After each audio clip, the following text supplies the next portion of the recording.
Hello friends, அஸ்ஸலாமு அலைக்கும். எல்லோரும் நல்லா இருக்கீங்களா? இன்றைக்கி ஒரு சிம்பிள் லன்ச் மெனு தான் பார்க்க போகிறீங்க. அதாவது மட்டன்லாம் வாங்கும்போது முன்னஞ்சந்து வாங்கினா போன்ஸ் இருக்கும். ஸோ அந்த மட்டன் போன் சூப்பு, அப்புறம் ப்ரொக்கோலி, கேரட், பீன்ஸ், முட்டைக்கோஸ் போட்டு ஒரு பொரியல், அதாவது ட்ரை கலர் பொரியல் மாதிரி வச்சேன். சோறு வெந்துட்டுருக்கு, வடிக்கணும். இந்த பொரியலுக்கு தேங்காய் பூ போட்டு அடுப்பு அணைக்க வேண்டியது தான். இதுக்கிடையில் தட்டாம்பயிர் ஊற வச்சுருந்தேன் டிஃபனுக்காக. வந்து தட்டாம்பயிறு கத்திரிக்காய் வச்சு தந்துருங்கன்னா, ஸோ குயிக்காக தட்டாம்பயிறு கத்திரிக்காயும் வச்சுட்டேன். இந்த காலிஃப்ளவர் ஃப்ரைக்கு தட்டாம்பயிறு கத்திரிக்காய் நல்லாயிருக்கும்னு சொல்லிவிட்டு காலிஃப்ளவர் இருந்துச்சு.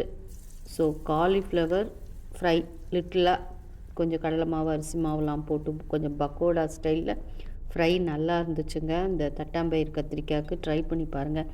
ஏன் நான் இந்த லன்ச் மெனு மார்னிங்கே போடுறேன்னா, நீங்கள் பிளான் பண்ண வசதியாக இருக்கும்.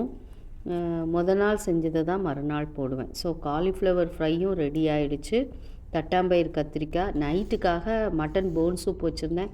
என் ஹஸ்பண்ட் அதையும் கொஞ்சம் தான் கேட்டாங்க. ஸோ அதுவும் வச்சு பரிமாறினேன். தேங்க்ஸ் ஃபார் வாட்சிங்.